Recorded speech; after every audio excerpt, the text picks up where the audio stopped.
శాంతి.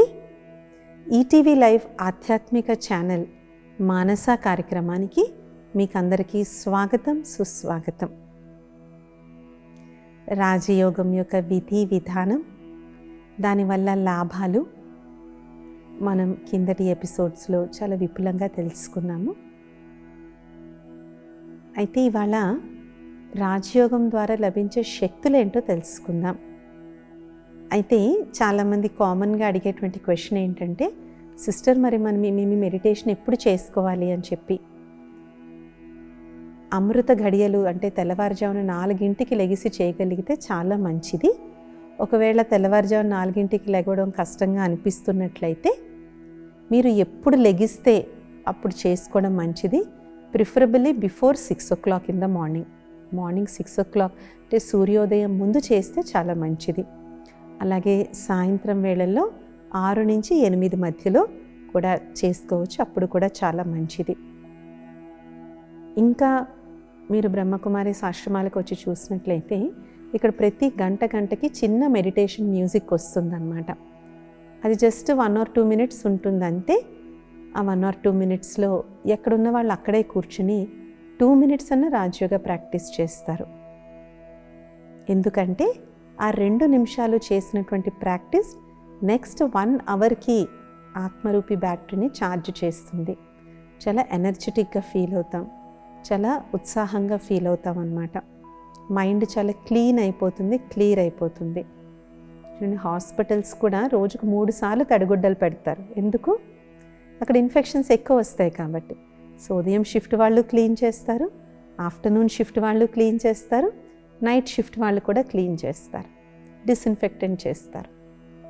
So మనస్సులో పట్టేటువంటి నెగిటివిటీని మనం ఎప్పటికప్పుడు తుడిచేసుకోవాలన్నమాట. సో దాని కొరకు రాజయోగం చాలా మంచి మెథడ్. కాబట్టి ఎవ్రీ 1 hour అన్నా సరే, మీరు ఆఫీస్లో ఉండొచ్చు, ఇంట్లో ఉండొచ్చు, స్కూల్, కాలేజ్ ఎక్కడన్నా ఉండండి, కానీ ఎవ్రీ 1 hour ఇప్పుడు బోలెడ్ యాప్స్ కూడా వచ్చే రిమైండర్స్ పెట్టుకోవచ్చు.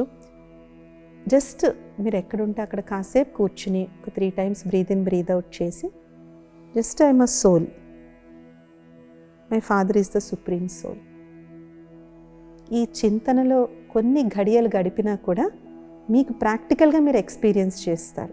ప్రాక్టికల్గా మీకు ఆ చేంజ్ అనేటువంటిది ఒక 1 weekలో మీకు తెలుస్తుందన్నమాట.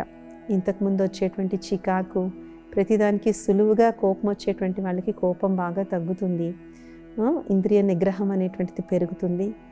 ఇన్ఫ్యాక్ట్ రాజయోగ అభ్యాసంతో ఎడిక్షన్స్ని వదిలేసినటువంటి వాళ్ళు బోల్డ్ మంది ఉన్నారు.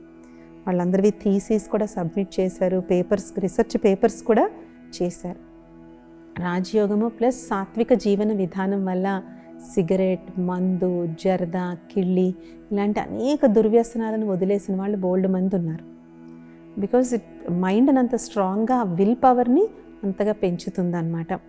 సో ఇదంతా మీరు ప్రాక్టికల్గా ప్రాక్టీస్ చేయొచ్చు. ఇది ఒక థియరీలాగా విని వదిలేయడం కాదు, ప్లీజ్ ప్రాక్టీస్. శ్రీమద్ భగవద్గీతలో కూడా అర్జునుడు అంటాడు, భగవంతుడా, మనసు కళ్ళెం లేని గుర్రం లాంటిది కదా, నువ్వేమో నన్ను మనసును జయించమంటున్నావు, నేను ఎలా జయించాలి అని అడుగుతాడు. ఇప్పుడు పరమాత్ముడు ఎందుకు సుందరమైన సమాధానం చెప్తారు. దీనికి 2 మార్గాలు.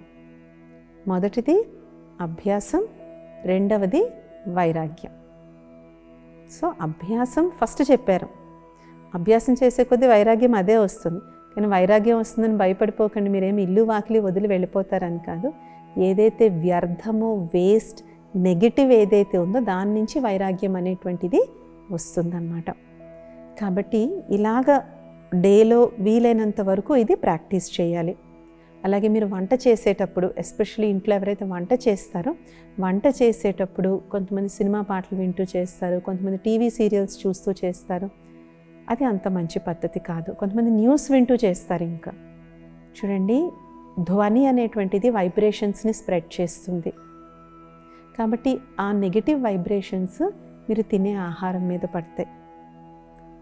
కాబట్టి వంట చేసేటప్పుడు వీలైనంత వరకు మంచి స్పిరిచువల్ మ్యూజిక్ పెట్టుకుని పరమాత్మ స్మృతిలో కానీ వంట చేసేటట్లయితే మీరు వండిన వంట ప్రసాదం కింద తయారవుతుంది. దీన్నే ఇప్పుడు water charging method, food charging method అని చెప్పి కూడా ఇప్పుడు చాలా పాపులర్ అయ్యాయి. వాటర్ అనేటువంటిది వైబ్రేషన్స్ని చాలా త్వరగా క్యాచ్ చేస్తుంది అన్నమాట. అందుకే గంగాదేవిని పతిత పావని అని అంటారు. కానీ ఆత్మ నీటి వల్ల అయితే తడవదు, కానీ గంగాదేవిని ఎందుకు అంటారు పతిత పావని? ఎందుకంటే వాటర్ వైబ్రేషన్స్ని చాలా త్వరగా క్యాచ్ చేస్తుంది. అందుకే మనం వాటర్ తాగే ముందు కూడా ఐఎమ్ పీస్ఫుల్ సోల్, ఆ పీస్ఫుల్ వైబ్రేషన్స్ ఈ వాటర్లో నిండుతున్నాయి అని ఆ పీస్ఫుల్ వైబ్రేషన్స్ని ఆ వాటర్లో నింపి తాగండి. అలాగే God is an ocean of purity, భగవంతుడు పవిత్రతా సాగరుడు, ఆయన పవిత్రత యొక్క శక్తి ఆహారంలో నిండుతుంది అని పరమాత్మని యొక్క శక్తి ఆ ఆహారంలో నింపి మనం తిన్నట్లయితే ఇది ప్రసాదం మాదిరిగా అవుతుంది. కాబట్టి రాజయోగ సాధన అనేటువంటిది కేవలం ఉదయం సాయంత్రం చేయడమే కాదు, అది మన నిత్య జీవితంలో భాగం కింద తయారు కావాలి. అయితే రాజయోగం వల్ల మనకు అనేక శక్తులు మనకి లభిస్తాయి. నిగ్రహ శక్తి పెరుగుతుంది, కంట్రోలింగ్ పవర్, రూలింగ్ పవర్ పెరుగుతుంది, సైలెన్స్ పవర్ అనేటువంటిది పెరుగుతుంది, మన మాటలలో మాధుర్యత అనేటువంటిది వస్తుంది, ఎవరికన్నా మన మాటలు వినాలనిపించేలాగా ఉంటుంది, మన వ్యవహారం చాలా సౌమ్యంగా సరళంగా తయారవుతుంది, అందరితో కలిసికట్టుగా మనం ఉండగలుగుతాము. ఇలాంటి చాలా దివ్య గుణాలు అనేటువంటివి రాజయోగం వల్ల మనకి సిద్ధిస్తాయి. కాబట్టి రాజయోగం ద్వారా లభించేటువంటి ముఖ్యమైన 8 శక్తుల గురించి మనం తెలుసుకుందాము. అయితే శక్తులు అనగానే చాలామంది ఏం ఎక్స్పెక్ట్ చేస్తారు? అద్భుతాలు, మిరకిల్స్ అని. కానీ ఆ అద్భుతాలు, మిరకిల్స్ మెజిషియన్స్ కూడా చేస్తారు. ఒక వ్యక్తిని 2గా కట్ చేసి మళ్ళీ జాయిన్ చేస్తారు. సో ఆ అద్భుతాలు, శక్తులు మాయలో చానాళ్ళు పడ్డాం. కానీ ఇప్పుడు రియల్ శక్తి మన లైఫ్లో, మన జీవితం సుఖమయంగా ఉండాలి, మన సంబంధ బాంధవ్యాలు బాగుండాలి, జీవితంలో డిప్రెషన్, సూసైడ్, యాంగ్జైటీ వీటికి దూరంగా ఉండాలి అంటే ఏ విధమైన శక్తులు మనకు అవసరమో అవి రాజయోగం వల్ల సిద్ధిస్తాయి. మొట్టమొదట మనం ఇప్పుడు చెప్పుకునేటువంటి శక్తి సంకీర్ణ శక్తి. దీనికి గుర్తుగా ఇక్కడ మనం ఒక తాబేలును చూస్తున్నాం. మనందరం చిన్నప్పుడు కుందేలు, తాబేలు కథ వినే ఉంటాం. యాక్చువల్గా జపాన్లో ఒక యూనివర్సిటీ వాళ్ళు నిజంగానే ఎక్స్పెరిమెంట్ చేశారు, తాబేలు కుందేలు మధ్య ఎవరు గెలుస్తారని.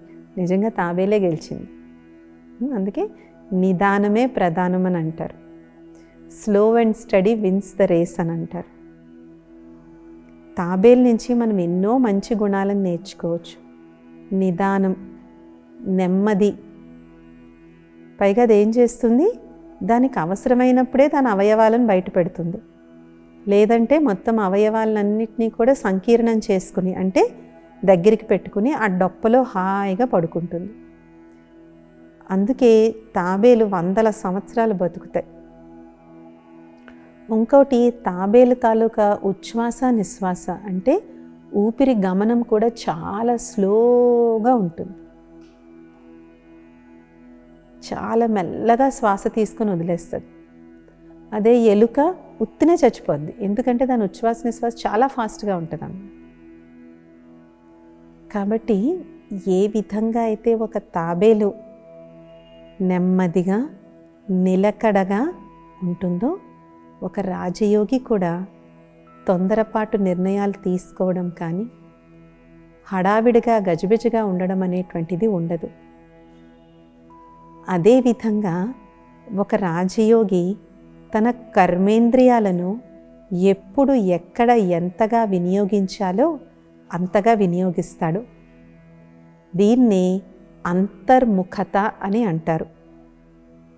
అంతర్ముఖత అనే ఎందుకంటారు? అంతర్కాళ్ళు, అంతర్చేతులు అని ఎందుకనరు? ఎందుకంటే మనం ఎక్కువగా ఎక్స్ప్రెస్ చేసేటువంటి అవయవాలన్నీ ఎక్కడున్నాయి? ముఖంలో ఉన్నాయి. ఓకే, కాళ్ళు చేతులతో కూడా ఎక్స్ప్రెస్ చేస్తాము, చేయమని కాదు, చేతులు ఊపుతాం, ఇలాగా కాళ్ళు ఊపుతాం, చేస్తాం. బట్ మెజారిటీగా ఎక్కడ కనిపిస్తాయి? అందుకే ఏమంటారు? ముఖము మనసుకి దర్పణం వంటిది అంటారు. Face is the index of the mind. మనం ప్రేమ, ద్వేషం రెండూ కళ్ళల్లో చూపెట్టచ్చు, అవునా కదా? మనం ఈ చెవులతో మంచిని వినొచ్చు, చెడుని వినొచ్చు. నోటితో మధురంగానూ మాట్లాడగలచ్చు, లేదంటే అప్రియంగా, కఠోరంగా కూడా మాట్లాడచ్చు. కాబట్టి ఈ ఏవైతే జ్ఞానేంద్రియాలు ఉన్నాయో 5 ఇంద్రియాలను, వీటి ద్వారానే మనం మంచినైనా చెడునైనా కూడా మనం సంగ్రహిస్తాం. వాస్తవంగా ఆహారము అంటే కేవలం మనం తిని తాగి భోజన పదార్థాలే కాదు. ఈ ఇంద్రియాల వల్ల మనం ఏదైతే గ్రహిస్తామో అదంతా ఆహారం వంటిదే. ఆహారం లోపలికి వెళ్ళి ఏం చేస్తుంది? శక్తిని ఉత్పత్తి చేస్తుంది. మంచి ఆహారం తింటే మంచి శక్తి వస్తుంది, చెడు ఆహారం తింటే ఉన్నది కూడా బయటికి పోతుంది. అలాగే మనం కళ్ళ ద్వారా చూసేది, చెవుల ద్వారా వినేది, నోటి ద్వారా తినేది, మాట్లాడేది, ఇవి అన్నీ కూడా బుద్ధికి మనసుకి ఆహారం వంటిదే. కాబట్టి ఒక తాబేలు ఏ విధంగా అయితే అవసరం లేనప్పుడు దాని ఇంద్రియాలను సంకీర్ణం చేసుకుని ఉంటుందో, ఒక రాజయోగి ఎప్పుడూ కూడా తన ఇంద్రియాలను వ్యర్థంగా వాడడు, అంతర్ముఖిగా అయి ఉంటాడు. అవసరమైనప్పుడే మాట్లాడతాడు, అతిగా మాట్లాడు. చాలామందికి అతిగా మాట్లాడి ప్రాబ్లమ్స్ తెచ్చుకునే వాళ్ళు ఉంటారు. ఏ ప్రాబ్లము లేకపోయినా వాళ్ళు అన్న ఒక్క మాట వల్ల ప్రాబ్లం వస్తుంది. కాబట్టి మాటల్ని చాలా పొదుపుగా వాడుకుంటాడు. కాబట్టి మనం దేవతలకి చూడండి, వాళ్ళ ప్రతి అంగానికి మనము పద్మంతో పోలుస్తాం.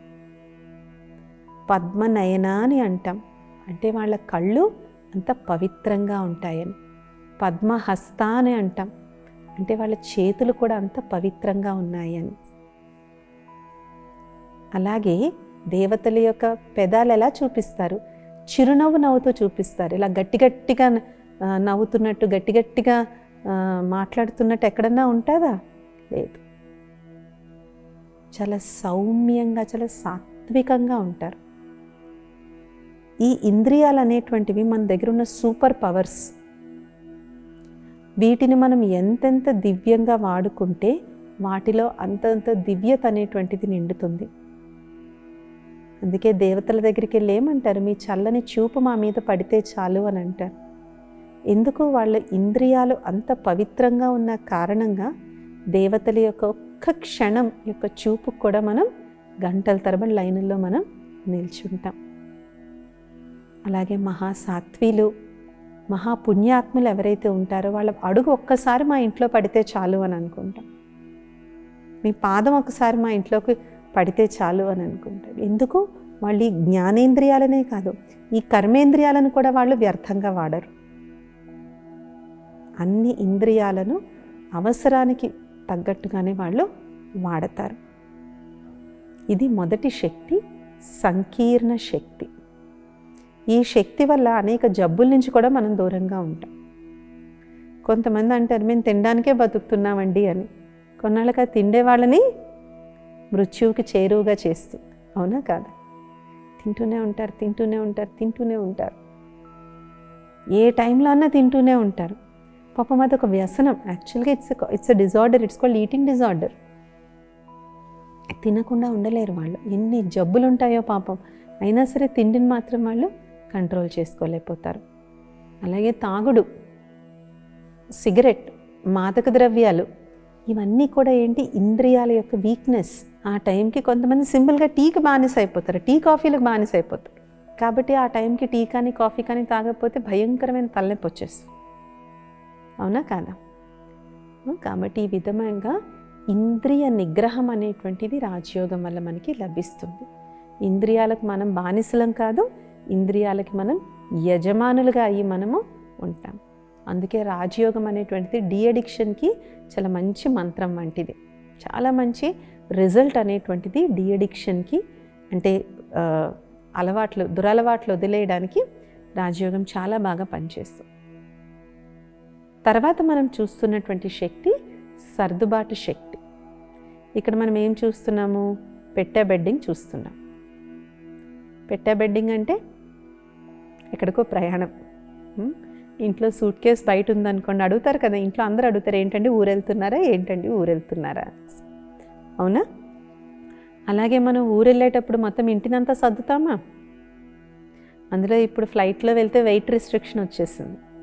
15 కేజీల కన్నా ఎక్కువ తీసుకెళ్తే ప్రతి కేజీకి వాళ్ళు 1000-1500 వేస్తారు. ఆ 1000-1500 పెడితే అవి కొత్తగా కొనేసుకోవచ్చు. ఎయిర్లైన్స్ వాడికి ఇవ్వడం ఎందుకు? సో ఆచితూచి మనం సర్దుకుంటాం. అదేవిధంగా ఒక రాజయోగి తన మనస్సులో, బుద్ధిలో అవసరమైనటువంటివి, సకారాత్మకమైనటువంటివే ఉంచుకుంటాడు తప్ప వ్యర్థమో నకారాత్మకమైన వాటిని దాచిపెట్టుకోడు. విస్తారాన్ని కూడా సారంగా చేస్తాడు. బ్రహ్మాబాబాకు ఎంతోమంది పిల్లలు ఉత్తరాలు రాసేవారు. బ్రహ్మాబాబా అనేవారు, బచ్చే 10 మాటల్లో చెప్పవలసిన దాన్ని 2 మాటల్లో చెప్పండి, మాటల్ని పొదుపు చేయండి. ఎందుకు? అప్పుడు సంకల్పాలు కూడా పొదుపు అవుతాయి. అందుకే బాబా ఎప్పుడూ కూడా చిన్న చిన్న ఉత్తరాలు రాయమని చెప్పేవారు. సారం ఏంటో మనం చెప్తే మనకి సరిపోతుంది. ఓకే, చాలా రేర్ ఒకేషన్స్లో పెద్దగా చెప్పాల్సి వస్తుంది, అది వేరే విషయం. డాక్టర్ దగ్గరికి వెళ్ళి అక్కడైనా సారయుక్తంగా ఉంటానంటే కుదరదు, అక్కడ మన జబ్బులన్నీ చెప్పాలి. మన దైనందిన వ్యవహారంలో మనం సారయుక్తమైనటువంటి జీవితాన్ని గడపడం. అదేవిధంగా ఎక్కడికైనా ఊరు వెళ్ళేటప్పుడు మనం ఇంకో పని ఏం చేస్తాము? అందరికన్నా అప్పచెప్పి వెళ్తాం కదా. చూడండి, పాలవాడికి పాలు క్యాన్సిల్ చేస్తాము, పేపర్ వాడికి పేపర్ క్యాన్సిల్ చేస్తాము, పనావిడికి రేపటి నుంచి రావద్దమ్మా అని చెప్తాము. ఇంట్లో ఏమన్నా పాడైపోయి ఉంటే అవన్నీ అందరికీ ఇచ్చేసి అన్నీ ఎక్కడవక్కడ సెటిల్ చేసి వెళ్తాం.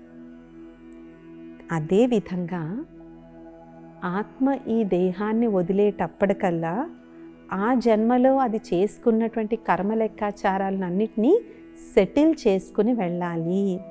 లేదంటే ఆ అప్పులు వచ్చే జన్మలో అయినా తీర్చాల్సి వస్తుంది. దీనికి ఒక చక్కని ఉదాహరణ, ఒక వ్యాపారి ఉండేవాడు. ఆయనకి నేను చనిపోయేటప్పుడు భగవంతుడి స్మృతి తప్ప నాకు ఏ స్మృతి ఉండకూడదని చెప్పి ఏం చేశాడంట, వాళ్ళ ఆవిడ పేరు మార్చేశాడు, ఒక దేవత పేరు పెట్టేశాడు. పిల్లోడికి, కొడుకులకి, ఆఖరికి ఇంటికి వచ్చిన కోడళ్ళకి కూడా పేర్లు మార్చేశాడు. అందరికీ దేవీ దేవతల పేర్లు పెట్టారు. మనవాళ్ళకి మనవరాళ్ళకి కూడా అందరికీ దేవీ దేవతల పేర్లే. ఎందుకు? చనిపోయేటప్పుడు వాళ్ళే కదా ఎక్కువ గుర్తొస్తారు. సో ఏ నారాయణ అన్నా, ఏ కృష్ణ అన్నా, ఏ రామ అన్నా, ఏ సీత అన్నా దేవతల పేర్లు తలుచుకున్నట్టు అవుతుంది అని చెప్పి అందరికీ పేర్లు మార్చేశాడండి. ముసలోడైపోయాడు, ఇప్పుడు చనిపోవడానికి సమయం వచ్చింది. భార్య, పిల్లలు, కొడుకులు, కోడళ్ళు, మనవళ్ళు, మనవరాళ్ళు అందరూ చుట్టుపక్కల ఉన్నారు. అందరినీ పేరు పేరుని పిలిచాడు. అమ్మయ్య, నేను భగవన్నామ స్మరణ చేస్తూ చనిపోతున్నాను అని అనుకున్నాడు. లాస్ట్ సెకండ్లో ఏమన్నాడు, మీరు అందరు ఇక్కడ ఉంటే కొట్టు దగ్గర ఎవరున్నారు అని అన్నాడు. అంతే, ప్రాణం పోయింది. అంటే లాస్ట్ మినిట్లో ఏం తలుచుకుంటూ అతను చనిపోయాడు? వ్యాపారాన్ని తలుచుకుంటూ చనిపోయాడు. కాబట్టి ఆ రుణం అనేటువంటిది తయారవుతుంది. అందుకే శ్రీమద్ భగవద్గీతలో మానవ జన్మకి ఉన్నటువంటి అత్యంత హయ్యెస్ట్ గోల్ ఏంటని చెప్పారు? నష్టో మోహ స్మృతిర్లబ్ధ. మోహాన్ని జయించి నీ మనసును నా ఒక్కడి యందు పెట్టు. కాబట్టి మనం ఎలా సెటిల్ చేసుకుంటాం మరి? అలాగని పనులు చేయడం మానేస్తామా? అందరితో ఉండడం మానేస్తామా? కాదు. నీటి మీద తామర పువ్వులాగా జీవించడం, ట్రస్టీ నిమిత్త భావనతో జీవించడం. ఎంతెంత మన నిమిత్త భావనతో జీవిస్తామో అంతంతగా మనకి కర్మ లెక్కాచారం తయారు కాదు. నిమిత్త భావన లేనప్పుడే నాది నాది నాది అని ఎంతెంతైతే వెనక్కి పరిగెడుతుంటామో ఆ నాది నాది నాది అనేది ముళ్ళు కింద తయారవుతుంది అన్నమాట. ముడి, మనకి వాళ్ళకి ముడులు తయారవుతాయి. ఈ ముడులు తీర్చుకోవడానికి చాలా జన్మలు పడుతుంది అన్నమాట. సో ఒక రాజయోగి జీవించి ఉన్న సమయంలోనే దేహాన్ని, దేహ పదార్థాలని, దేహ సంబంధాలని, దేహ వస్తువుల్ని తటస్థ భావనతో వాడుకుంటాడు. యాజ్ అన్ అబ్జర్వర్,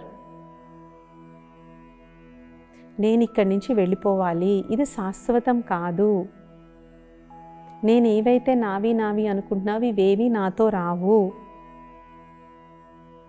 శ్రేష్ఠ కర్మలని అనుసరిస్తూ నేను నా కర్తవ్యాన్ని నేను నిర్వర్తించాలి అని కర్మ యోగిగా అయ్యి జీవిస్తాడు తప్ప కర్మ బంధనలో ఇరుక్కోడు.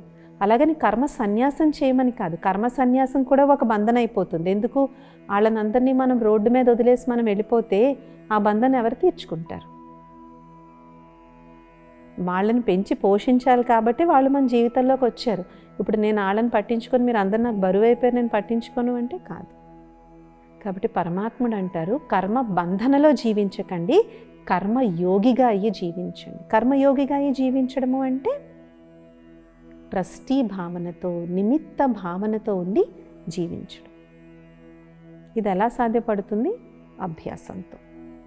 ఎంతెంత మనం అభ్యాసం చేస్తుండ, కొంతమంది అనవసరంగా చేస్తూ ఉంటారండి.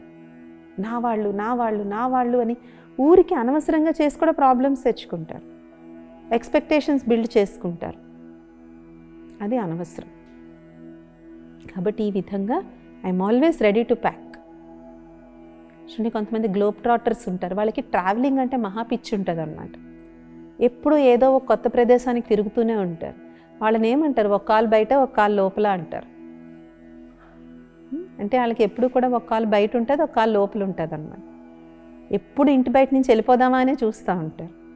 సో అలాగే నేను ఏ క్షణాన్నైనా ఈ ప్రపంచాన్ని వదిలి నేను వెళ్ళిపోవచ్చు. So be ready with baggage. ఏది అవసరమో అదే దీంట్లో పెట్టుకోండి, పెట్టెలో అదే పెట్టుకోండి. అనవసరమైన వాటిని పెట్టెలో ప్యాక్ చేయొద్దు, బయట వదిలేయండి.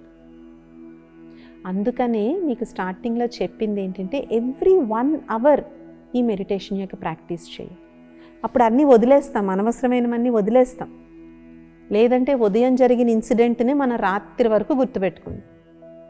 ఉదయం మన పనమ్మాయి ఒక 10 నిమిషాలు లేట్ వచ్చింది అంటే రాత్రి వరకు కనిపించిన ప్రతి వాళ్ళకు మా పనమ్మాయి లేట్ వచ్చింది, మా పనమ్మాయి లేట్ వచ్చింది, మా పనమ్మాయి లేట్ వచ్చింది, మా పనమ్మాయి లేట్ వచ్చింది. అప్పుడు ఎప్పుడు ఉదయం 10 నిమిషాలు లేట్ వచ్చింది కానీ మనం రాత్రి 10 వరకు దాని గురించి చర్చించుకుంటూ కూర్చుంది. ఇదే బ్యాగేజ్ అంటే, ఇదే తలబరువు ఎక్కించుకోవడం అంటే. నా కోపం 2వ రోజు తీర్చుకుంటాం ఆవిడ మీద. ఆవిడకి ఒక రోజు విసుగు పెట్టి ఉద్యోగం పనులు వెళ్ళిపోద్ది. అప్పుడు అదంతా మనం చేసుకోవాల్సి వస్తుంది అన్నమాట. ఇదే బ్యాగేజ్ అంటే. కాబట్టి ఒక రాజయోగి ఈ విధమైన వివేకం కలిగి ఉంటాడు. కాబట్టి ఇవాళ మనము రాజయోగం ద్వారా లభించే 8 శక్తులలో 2 శక్తుల గురించి తెలుసుకున్నాం. సంకీర్ణ శక్తి, సర్దుకునేటువంటి శక్తి. ఈ 2 శక్తులు మనం రాజయోగం యొక్క అభ్యాసం చేస్తూ ఉంటే చాలా న్యాచురల్గా వస్తాయి. ఇక్కడ మనం ఈ శక్తిది అని చెప్పుకుంటున్నాం, బట్ అది మన వ్యవహారంలోనే న్యాచురల్గా ఇవి బయటపడతాయి అన్నమాట. అప్పుడు మనకు అనిపిస్తుంది, నిజమే కదా, నేను ఒకప్పుడు ఆలోచించినంత వేస్ట్ ఇప్పుడు ఆలోచించట్లేదు. I'm letting go of things easily. ఊరికి అన్నిటినీ పట్టుకుని కూర్చోవట్లేదు. నా మైండ్ మీద నాకు మంచి కంట్రోల్ వచ్చింది. నేను ఎక్కువ వేస్ట్ మాట్లాడట్లేదు, వేస్ట్ చూడట్లేదు. ఈ పరివర్తన, చేంజ్ అనేటువంటిది చాలా న్యాచురల్గా వస్తుందన్నమాట. అందుకే రాజయోగం యొక్క లక్ష్యమే ఒకటి ఉంది, స్వపరివర్తనతో విశ్వ పరివర్తన. మనందరం మారితే ప్రపంచం అదే మారిపోతుంది. అందుకే అన్నారు కదా మహాకవి శ్రీశ్రీ, దేశం అంటే మట్టి కాదు, దేశం అంటే మనుషులు అని. సో ప్రపంచం మారాలంటే ఎవరు మారాలి? ముందు మనం మారాలి. మనం మారితే అన్నీ ఆటోమేటిక్గా అవే మారిపోతాయి. వచ్చే మానస ఎపిసోడ్లో మిగిలిన 6 శక్తుల గురించి కూడా మనం తెలుసుకుందాం. ఓం శాంతి, నమస్తే.